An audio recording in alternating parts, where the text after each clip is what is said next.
What's going on, guys? It's the Bitter One back with another beer review.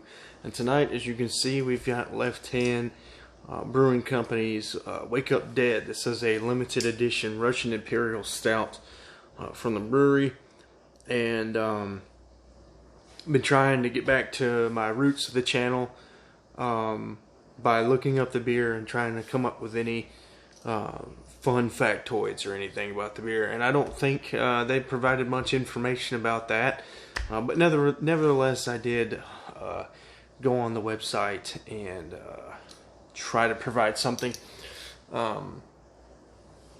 Let's see, on the back of the glass, it says to enjoy at 50 or 55 degrees. This beer has been sitting out for a little bit.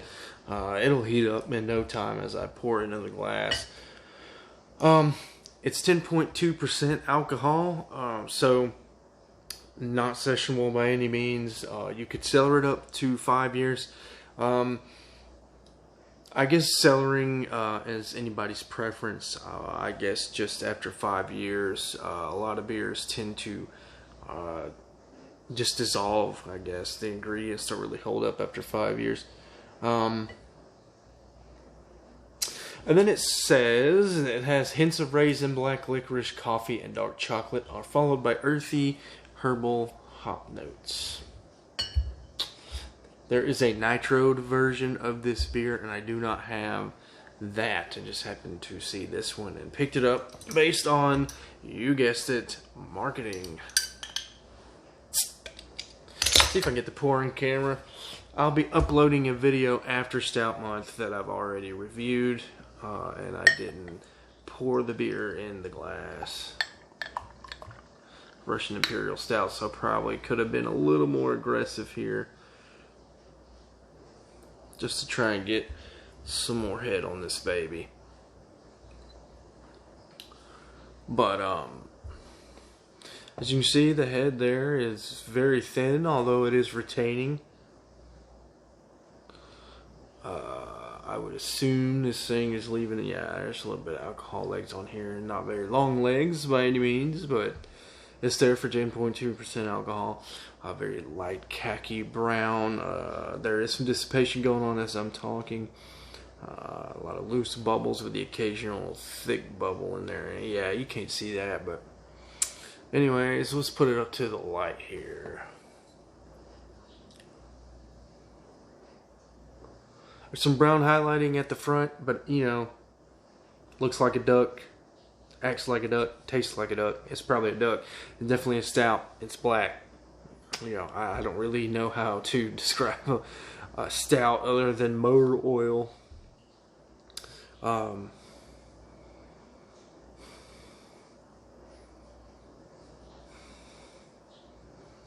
Okay, because they said licorice, I'm smelling that. It does taste like licorice. I don't feel like my brain's tricking me on this one. However, if I have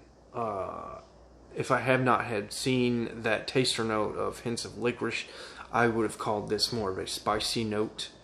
I'm thinking maybe that comes from the hops, but I don't want to act like an expert on that. Yeah, there's some chocolatey things going on in here.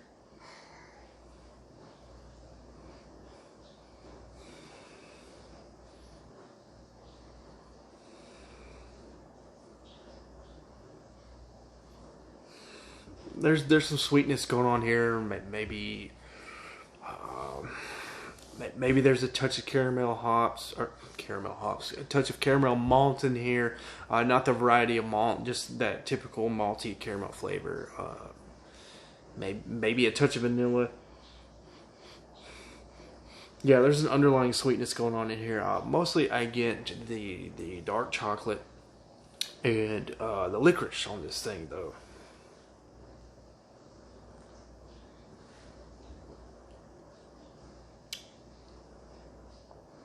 Yeah, I get that spicy licorice thing.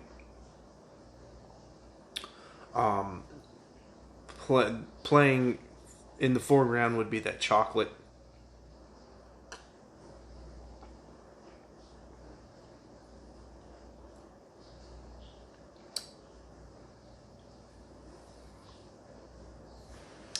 Again, maybe towards the back end, there's a real subtle, dainty, like vanilla caramel note going on in here. It's just an underlying sweetness, nothing so sharp that I could actually pinpoint exactly what it is. I think it's just carried over from, there's a creamy, velvety, smooth mouthfeel to this thing, and so maybe what could be causing that mouthfeel combined with the malt. Maybe there's some oats in here. I think I read there was oats on the website, so maybe that is contributing to that fluffiness, but that velvetiness. But yeah, something in there is contributing to that underlying sweetness.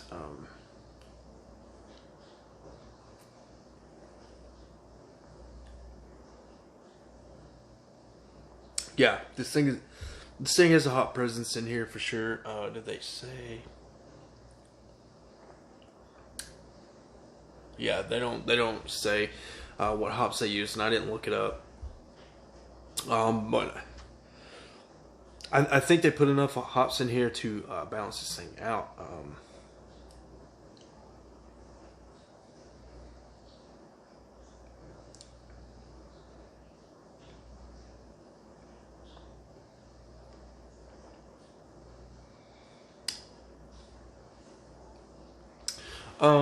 So yeah, recommendations. I wouldn't recommend a Russian Imperial Stout to a beginner.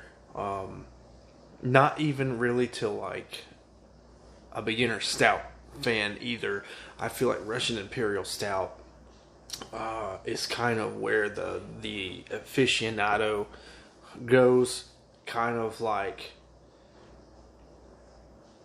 when you start out drinking balanced beer and you appreciate the hop flavor, and you venture into pale ale, and then it's like once you're at pale ale, kind of the aficionados of hops, the enthusiasts would be more an appropriate term. The enthusiasts drink the IPAs.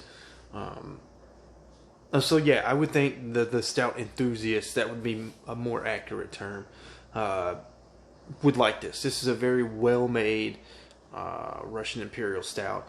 If I'm grading this thing, and usually when I don't prefer a beer that I think is very well made, I'll give 2 grades. I don't usually like to give 2 grades, but I feel like certain beers deserve benefit of the doubt. If I was rating this on personal preference,